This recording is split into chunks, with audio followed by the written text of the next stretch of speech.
유산에서 누나 이름은 없어. 그 한마디가 그녀의 30년을 모조리 무너뜨렸다. 경북 안동 한기설인 장례식장 안 하연은 조문객이 모두 돌아간 텅 빈 빈소에 홀로 남아 있었다. 아버지의 영정사진이 시든 국화 너머로 흐릿하게 보였다. 머리가 멍했다. 종일 꾹 참고 있던 울음이 겨우 목끝까지 차오르려는 순간 둘째 남동생 이진호의 말이 날카롭게 귀를 찔렀다. 아버지가 유언장 작성하실 때 우리 둘 이름만 남기셨어. 첫째 남동생 이상호는 그 말에 맞장구도 변명도 하지 않았다. 그저 침묵이었다. 이야기 시작 전에 구독과 좋아요 부탁드립니다. 큰 복 받으실 거예요. 그럼 이야기 시작합니다. 첫째는 공기업 이사, 둘째는 대기업 전무. 30년 그 시간은 오롯이 안동 그 집의 그림자 아래서 흘러갔다. 하연은 20살 넘어 서울로 떠난 이상호, 이진호와 달리 그 자리를 지켰다. 아니, 지켜야만 했다. 어머니가 먼저 쓰러졌을 때 하연은 제 삶의 계획이라는 것을 잠시 미뤄두었다. 잠깐만, 엄마만 괜찮아지면. 그렇게 생각했다. 어머니는 오랜 시간 병원 신세를 지셨고 병실 침대 곁을 지킨 건 늘 하연이었다. 밤새도록 숨소리를 확인하고 식사를 챙겨드리고 기저귀를 갈고 딸과 장녀라는 이름으로 감당해야 할 몫이라고 스스로를 다독였다. 동생들은 가끔 병문안을 왔지만 그뿐이었다. 누나, 고생이 많아. 필요한 거 있으면 말하고. 그 말 뒤에는 언제나 바쁘다는 핑계가 따라붙었다. 어머니가 돌아가신 후 아버지마저 기력이 쇠하기 시작했다. 그리고 얼마 지나지 않아 그 무서운 치매가 찾아왔다. 아버지는 하연의 얼굴을 알아보지 못하는 날이 많아졌다. 어떨 때는 낯선 사람처럼 경계했고 어떨 때는 어린아이처럼 굴었다. 하연은 그런 아버지를 씻기고 먹이고 입히고 하루에도 몇 번씩 집안을 배회하는 아버지를 따라다녔다. 당신의 손발이 되어드리고 당신의 기억이 되어드리려 애썼다. 친구들은 하연의 연락이 뜸해진 것을 서운해했지만 하연에게는 그런 서운함을 느낄 여유조차 없었다. 밤낮 없이 아버지에게 매달리느라 자신의 시간, 자신의 삶은 모래알처럼 손가락 사이로 빠져나갔다. 경력 같은 것을 쌓을 기회는 진작에 사라졌다. 쉰을 넘긴 하연에게 남은 것은 병든 부모를 간병했다는 경험, 그리고 몸과 마음에 깊이 베어버린 피로뿐이었다. 아버지의 방, 그곳이 하연의 세상 전부였다. 30년 동안 바깥 세상은 어떻게 변해가는지, 친구들은 어떻게 살고 있는지 그녀는 알지 못했다. 그저 눈앞의 아버지만 보며 버텼다. 언젠가는 이 힘든 날들이 끝나고 아버지도 예전처럼 돌아오시리라 막연히 기대했는지도 모른다. 혹은 이 모든 희생을 아버지와 동생들이 알아줄 것이라 믿었는지도 모른다. 하지만 아버지의 마지막 숨이 멎고 가족들이 모여 유산을 이야기할 때 하연은 깨달았다. 자신이 들인 30년의 시간, 병든 어머니 곁을 지키고 치매 아버지를 보살폈던 그 모든 노고가 그들에게는 아무 의미가 없었다는 것을. 차가운 서류 위에 적힌 두 동생의 이름과 액수만이 현실이었다. 하연, 그녀는 그 자리에 존재하지 않았다. 그저 부모 노릇, 딸 노릇을 했을 뿐인데 그 대가는 아무것도 없었다. 그녀의 희생은 공기처럼 투명했고 유산 분배의 자리에서 그녀는 철저히 없는 사람이 되어 있었다. 세 사람 사이에 놓인 도장과 인감증명서, 분할지분 서류들이 쓸쓸하게 한 자리를 차지하고 있었다. 변호사가 꺼낸 유언장 사본 위에는 정확히 두 사람의 이름과 액수가 인쇄되어 있었다. 각각 20억 원. 나란히 깔끔하게. 그녀의 이름은 없었다. 나는 그냥 부모 노릇한 거야. 엄마 병원에 입원했을 때도 아빠 치매 오고서도 나 혼자 다 했잖아. 그랬는데 그게 아무 의미가 없다는 거지. 하연은 아무에게도 대답을 바라지 않았다. 말끝을 혼잣말처럼 흘렸다. 첫째 상우는 여전히 말이 없었고 둘째 진호는 시계를 보며 자리에서 일어났다. 슬픔보다 피로가 더 많은 얼굴이었다. 그날 밤 홀로 집으로 돌아온 하연은 아버지의 유품과도 같은 어머니의 유골함을 조심스레 꺼내 들었다. 어머니가 세상을 떠난 지 벌써 3년. 아버지는 마치 하루의 의례처럼 유골함을 닫고 곱게 다려진 새 헝겊으로 갈아주고 은은한 향을 피워 올리곤 했다. 어머니에 대한 아버지의 지극한 사랑은 하연에게도 깊은 울림으로 다가왔다. 내 엄마는 늘 예뻤어. 특히 그 바람개비 브로치를 달고 외출하실 때면 햇살 아래에 더욱 빛나는 것 같았어. 아버지는 생전에 어머니의 바람개비 브로치를 보며 지난 추억을 곱씹곤 했다. 어머니가 살아계실 적 봄바람이 살랑이는 날이면 어김없이 그 브로치를 옷깃에 달고 나섰다. 아버지와 어머니는 손을 잡고 동네 공원을 거닐며 아이처럼 웃고 속삭였다. 하연의 어린 시절 가장 아름다운 풍경 중 하나였다. 어머니가 긴 투병 끝에 세상을 떠난 후 아버지는 깊은 슬픔에 잠겼다. 밤마다 어머니의 유골함을 끌어안고 흐느끼는 아버지의 모습에 하연은 가슴이 미어지는 듯했다. 아버지는 어머니의 브로치를 꺼내어 하염없이 바라보며 잃어버린 행복을 되찾으려는 듯 애썼다. 시간이 흘러 아버지마저 치매를 앓게 되면서 하연은 아버지의 곁을 지키며 헌신적으로 간호했다. 아버지는 하루에도 몇 번씩 정신이 오락가락했고 하연을 알아보지 못하는 날도 많았다. 하지만 하연은 희망을 잃지 않고 정성껏 아버지를 보살폈다. 아버지가 잠시라도 정신이 맑아지는 날이면 하연은 곁에서 말벗이 되어드리고 함께 산책을 하기도 했다. 죽음을 며칠 앞둔 어느 날 아버지는 놀랍도록 또렷한 정신으로 하연을 불렀다. 하연아, 어머니 유골함을 봐라.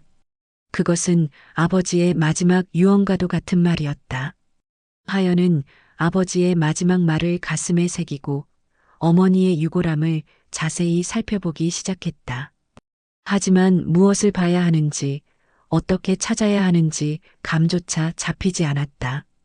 혹시 유골함 안에 어머니가 남긴 편지라도 있는 걸까?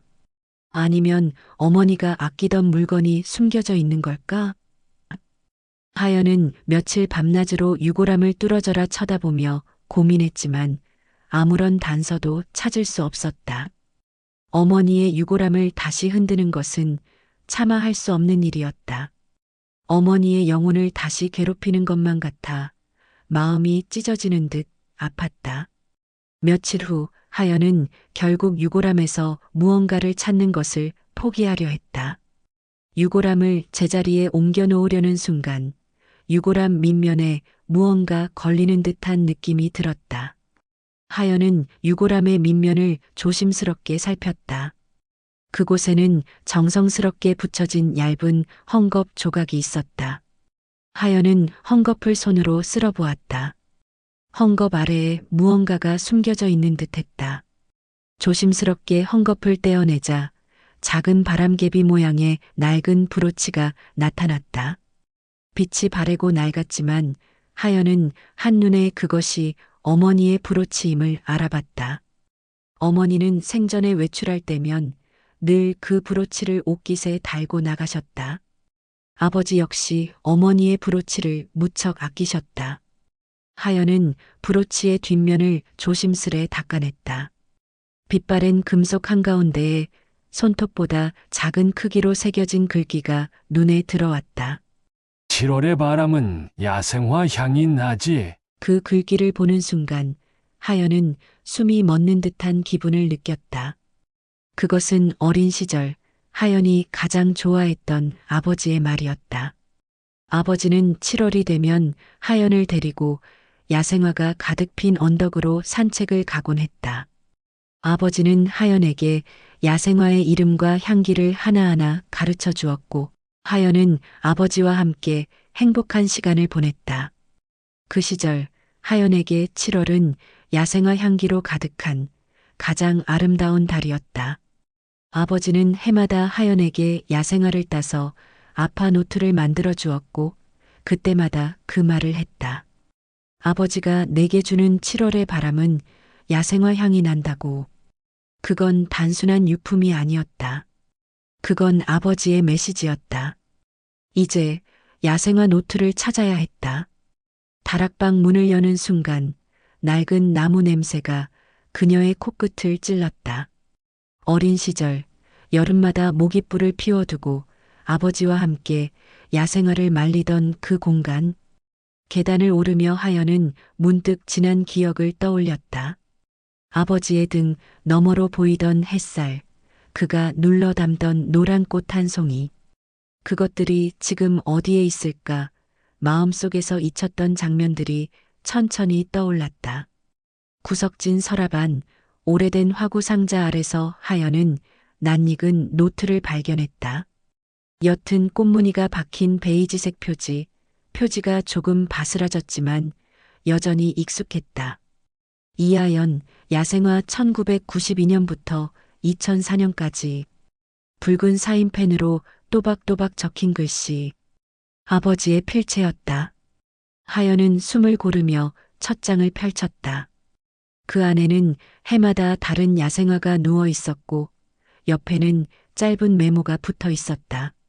초여름, 진득철. 내가 울다 웃던 날. 7월, 꽝이다리. 땡볕에 물 줘서 살았지. 꽃도 문장도 모두 그녀의 이야기였다. 매년 덧대어진 종이, 덧붙은 메모 속에서 하연은 다시 딸이 되었다.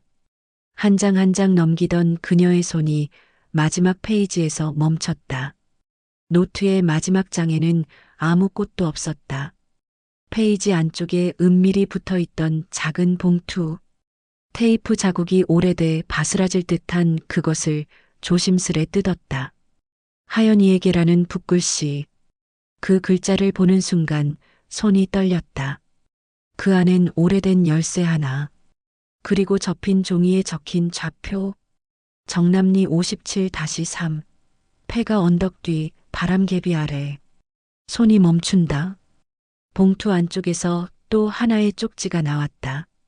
종이엔 낯익은 필체로 짧은 문장이 적혀 있었다. 아주 익숙한 글씨체였다. 아버지는 평생 정갈한 글씨를 쓰셨고, 그 글씨는 어린 시절 시험지를 넘겨주던 손끝의 기억과도 같았다. 하연아, 너는 말을 아끼는 사람이지만 누구보다 마음이 깊은 사람이야. 내가 이것을 찾을 거라 믿는다. 내가 너를 믿듯이 너도 나를 믿어다오. 아버지. 그 순간 하연은 알았다. 이 편지와 열쇠는 오직 자신을 위한 것이었음을. 누구에게도 보여주지 않았던 유일한 신뢰, 그 침묵이 세월을 지나 지금 그녀에게 닿고 있었다. 바깥 창문 너머 바람이 나뭇가지를 스치며 울었다. 하연은 금고 열쇠를 손에 쥐고 좌표를 조심스레 접어 주머니에 넣었다. 그녀의 얼굴에 스치듯 미소가 번진다. 자신에게도 여전히 이름이 남아있음을 느꼈기 때문이었다. 그 이름은 단 한 사람의 기억 속에서 지워지지 않았다. 도대체 30억은 어디로 간 거야? 상호가 주방 식탁에 서류를 쾅 내려놓는다. 진호는 조용히 가족 사진이 꽂힌 앨범을 넘기고 있다. 하연은 아무 말 없이 찻잔을 닦고 있었다. 그들이 모인 이유는 단 하나, 빠져버린 상속 총액의 흔적을 찾기 위해서였다. 혹시 누나가 무슨 말 들은 거 없어? 아버지가 평소에 뭐 말한 거나. 진호는 은근한 눈빛으로 하연을 떠보려 한다. 하연은 시선을 들지 않았다. 찻잔 입구를 천으로 한 번 더 문지르며 낮게 대답했다. 난 들은 거 없어. 너희들에게 이미 정리되었잖아. 하지만 마음속에는 이미 열쇠가, 좌표가, 봉투가 차곡차곡 쌓여 있었다. 그녀는 결코 흔들리지 않겠다고 다짐하고 있었다. 상호는 서랍을 열고 닫으며 혼잣말을 뱉는다. 분명히 뭔가 있어. 누나는 혼자 다 알고 있으면서 입 다물고 있어. 하연의 얼굴에는 아무런 감정이 보이지 않았다. 그녀는 벽에 걸린 시계를 바라보다가 천천히 자리에서 일어섰다. 나 먼저 들어간다. 그 말만 남기고 방으로 들어가는 그녀의 뒷모습에 동생들은 시선을 고정한 채 아무 말도 하지 못했다. 밤, 방 안 조용한 탁자 위. 하연은 금고 열쇠를 천천히 꺼내 보았다. 녹슬고 낡았지만 그녀의 손 안에서는 가장 따뜻한 물건이 되었다. 좌표를 다시 확인한 뒤 종이를 조심스레 접는다. 그녀는 이제 결심한다. 누구의 질문에도 대답하지 않겠다고. 이 유산은 탐욕을 위한 것이 아니라 침묵을 견뎌낸 사랑에 대한 보상이기 때문이었다. 창문 너머로 바람이 흔들린다. 하연은 고요히 중얼인다. 이건 나 혼자 알고 있어야 할 일이야. 그리고 그녀는 폐가로 떠날 채비를 시작한다. 바람개비가 돌아가는 그 언덕, 아버지의 마지막 약속이 숨겨진 곳으로. 이제 하연은 움직이기 시작한다. 정남리 폐가로 아버지가 남긴 진실을 향해. 정남리. 어린 시절 가족 소풍을 자주 갔던 외할머니 댁 근처였다. 아버지가 폐가라고 표현했지만 실은 그가 손수 지어놓고도 사용하지 못했던 그 집이었다. 당시 허가 문제로 철거될 위기에 놓였고 결국 방치된 채 남겨진 공간이었다. 하연은 그곳에 뭐가 남아있을지 이제는 짐작할 수 있었다. 아버지가 마지막으로 숨겨놓은 마음을 마주하러 간다. 오랜만에 꺼낸 자동차 내비게이션에 정남리 폐가를 입력하자 화면에는 낯선 지도가 떴다. 예전에는 집이 있던 자리였지만 이제는 좌표 외에는 아무 정보도 없었다. 하연은 차창 밖으로 스치는 농과 밭, 구불구불한 시골길을 지나며 가슴 한켠이 묘하게 시려왔다. 어린 시절 이 길을 가족들과 함께 웃으며 걸었던 기억이 마음을 덮었다. 오후 3시 햇살이 사선으로 쏟아지는 언덕 위에 도착했을 때 하연은 숨을 멈췄다. 폐가라기보단 부서진 벽과 깨어진 유리창만이 남은 슬픈 구조물이었다. 그러나 그 풍경 속에서 단 하나 반짝이는 것이 있었다. 작은 바람개비. 부러진 담장 너머 잡초가 무성한 흙바닥 위에 덩그러니 박혀 있었다. 녹슨 철심에 힘겹게 매달려 돌고 있는 바람개비. 그건 하연이 5살 때 아버지가 직접 만들어 주었던 모양과 똑같았다. 어린 시절 바람개비가 돌아가는 걸 보며 소원을 빌었던 기억. 그 바람개비가 정확히 그 자리에 있었다는 사실에 하연은 등골이 서늘해졌다. 하연은 손에 쥔 열쇠를 꼭 잡은 채 천천히 바람개비를 향해 걸어갔다. 바람개비를 중심으로 몇 발자국 떨어진 자리. 흙이 유난히 평평하고 낙엽이 일부러 덮인 듯한 흔적이 보였다. 하연은 맨손으로 조심스럽게 낙엽을 걷고 흙을 파냈다. 그리고 금속성에 부딪히는 소리. 녹이 쓴 철제 상자 하나가 드러났다. 두 손으로 조심스럽게 꺼낸 상자엔 자물쇠가 걸려 있었다. 하연이 금고 열쇠를 꺼내 천천히 돌리자 딸깍하는 소리와 함께 뚜껑이 열렸다.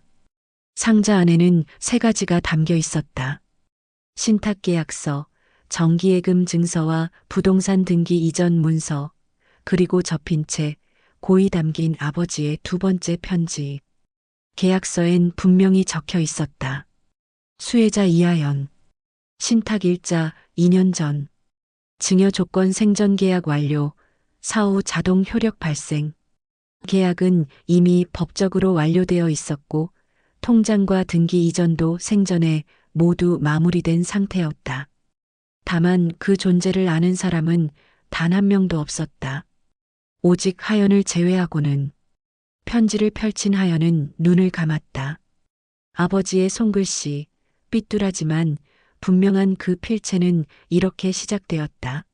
사람은 자기가 진심을 주었던 사람에게는 끝까지 책임을 지고 싶어진단다. 하연아, 아버지가 남긴 이건 보상이 아니다. 그저 내가 너답게 살 수 있게 해주고 싶은 마지막 선물이다. 하연의 손이 미세하게 떨렸다. 그 어떤 고백보다 조용했고 그 어떤 유산보다 따뜻한 문장이었다. 그녀는 상자의 문서를 조심스럽게 정리하고 다시 뚜껑을 덮었다. 그녀는 아무 말도 할 수 없었다. 바람은 언덕 위에서 여전히 돌고 있었고 오래된 브로치가 바지 주머니 안에서 희미하게 온기를 전하고 있었다. 그 순간 하연은 알았다. 아버지는 그녀를 지우지 않았다는 걸. 오히려 누구보다도 깊이 기억하고 있었다는 걸. 바람개비는 여전히 돌아가고 있었다. 7월의 바람은 확실히 야생화의 향이 났다. 며칠이 지난 후 첫째 동생 상호에게서 전화가 왔다. 목소리는 평온했지만 그 이면엔 어딘가 불안한 떨림이 묻어 있었다. 누나, 그날 아버지 물건들 정리하다가 뭐 이상한 거 본 거 없지? 그녀는 짧게 대답했다. 아니, 그런 거 없었어. 통화는 금세 끝났지만 하연은 전화를 끊은 뒤에도 한참을 핸드폰을 내려놓지 못했다. 그날 이후 동생들은 이상할 정도로 자주 연락해왔고 집에도 들렀다. 아버지 물건 중에 혹시 금고 열쇠 같은 거 없었지? 다락방 서랍이 열려 있더라. 혹시 누나가 무슨 유품 챙긴 거 있어? 진호는 말끝을 느리며 슬쩍 떠봤고 상호는 혼잣말처럼 중얼거렸다. 어디 이상한 데다 뭘 숨겨놨을 리도 없고. 아니, 그분 성격이면 또 모를 일이지. 하연은 말없이 고개를 저었다. 그들이 알고 싶어하는 열쇠는 이미 그녀의 가슴 속에 그리고 바람개비 언덕 어딘가에 묻혀 있었다. 그날 밤 그녀는 변호사에게 다시 연락했다. 금고 안에서 찾은 부동산 소유권 이전 서류와 정기예금 증서를 법적으로 이전할 준비를 요청했다. 모든 서류는 아버지 생전에 정리된 것이었고 등기 이전과 예금 해지에도 법적 문제는 없었다. 하연은 그 어떤 것도 동생들에게 알리지 않았다. 그들이 원한 건 돈이었고 그녀가 받은 건 진심이었기 때문이다. 며칠 후 남동생들은 다시 찾아왔다. 이번엔 술 기운이 실려 있었다. 상호는 밥상머리에 앉아 큰 소리로 말했다. 참나. 우리가 뭐가 아쉬워서 누나 눈치 봐야 돼? 아버지 돈 다 어디로 갔는지 모르는 게 더 이상하지 않냐? 엄마 보험금까지 딱 떨어지게 계산하면 30억은 비거든? 하연은 수저를 내려놓고 조용히 말했다. 그 돈 내가 가진 게 아니야. 그 말은 사실이었다. 하연은 돈을 가진 것이 아니었다. 그녀가 품은 것은 그보다 더 무거운 사람이었고 가장 오래된 진심이었다. 동생들은 아무 대꾸 없이 일어났다. 식탁 위에는 차갑게 식은 밥그릇이 놓여 있었고 그날따라 브로치의 무늬가 더 뚜렷하게 보였다. 그녀는 그것을 손끝으로 문지르며 혼잣말처럼 중얼거렸다. 아버지는 날 기억했어요. 단 한 번도 잊지 않았어요. 그 순간 하연의 마음은 어느새 바람개비 언덕 위를 떠돌고 있었다. 집으로 돌아온 하연은 문을 조용히 닫고 식탁에 가방을 내려두었다. 손에 쥐고 온 서류 가방에는 아버지가 남긴 계약서와 증서들이 가지런히 담겨 있었다. 모두 합쳐도 10초면 꺼내 펼쳐 보여줄 수 있는 진실이었다. 하지만 그녀는 그렇게 하지 않았다. 그날 오후 변호사 사무실에 들른 하연은 필요한 절차를 확인받고 모든 문서를 정식으로 넘겼다. 법적 효력은 이미 성립된 상태. 그녀는 그 사실을 아무에게도 알리지 않았다. 누구에게도 묻지 않았고 누구의 허락도 받지 않았다. 동생들은 여전히 본가에 남아 유품을 정리하고 있었다. 상호는 오래된 가구를 팔겠다며 인터넷 중고 마켓에 글을 올렸고, 진호는 가족 사진들을 정리하며 몇 장은 불쑥 찢어버리기까지 했다. 이 집도 처분해야지. 유산으로 받은 건데 놔둘 이유가 없잖아. 진호의 말에 상호가 고개를 끄덕였다. 하연은 그들 옆을 조용히 지나쳤다. 대답하지도 반박하지도 않았다. 그녀가 유일하게 들고 있던 것은 작은 브로치 하나, 그리고 마음속 깊은 곳에 남은 한 사람의 목소리였다. 방 안에 들어선 하연은 아파 노트와 편지를 꺼내 다시 읽었다. 그 문장들 사이에 숨겨진 사랑의 무게는 돈으로도 설명할 수 없는 것이었다. 아버지는 자신에게 고백하지 않았다. 대신 보여주었다. 마지막까지 믿고 맡기고 선택하게 해주었다. 동생들이 다시 거실에서 속삭였다. 혹시 누나가 뭘 알고 있는 거 아니야? 하연은 조용히 브로치를 쥐었다. 그날 밤 야생화의 향기가 나는 찻집을 마음속에 그리기 시작했다. 고백하지 않는 것, 말하지 않는 것. 그것이야말로 그녀가 선택한 가장 조용한 승리였다.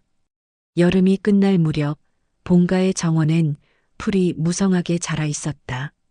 하연은 묵묵히 마당에 낙엽을 쓸었고, 동생들은 이삿짐 센터와 함께 남은 짐을 옮겼다.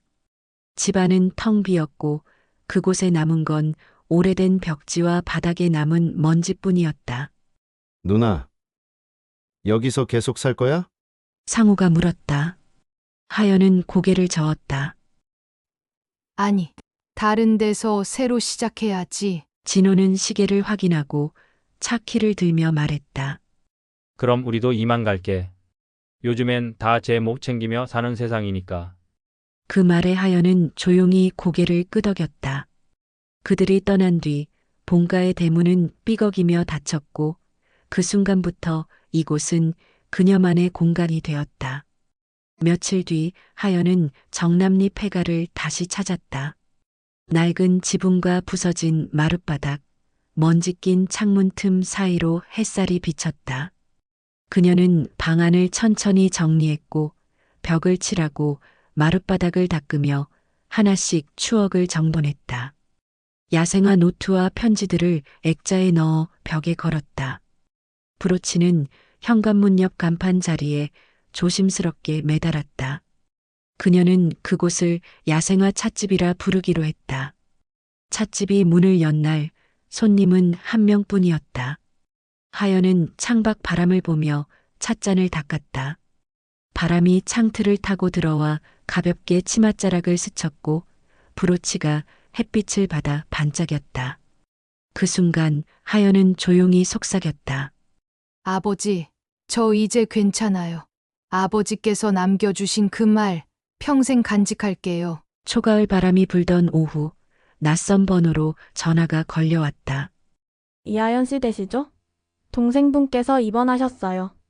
보호자 명단에 올라 있으셔서요. 하연은 말없이 병원 주소를 받아 적었다. 들리는 소문으로는 올케가 유산을 모두 챙겨 가출했다고 했다.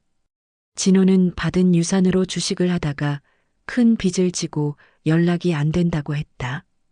그녀는 택시에 올랐고 창밖의 풍경은 빠르게 뒤로 물러났다. 긴 여름이 지나고 이제야 말할 수 있는 계절이 온 듯했다. 병실에 들어서자 상호는 창가에 앉아 있었다. 수척해진 얼굴과 축 늘어진 어깨. 그는 하연을 보자 잠시 말없이 시선을 피했다.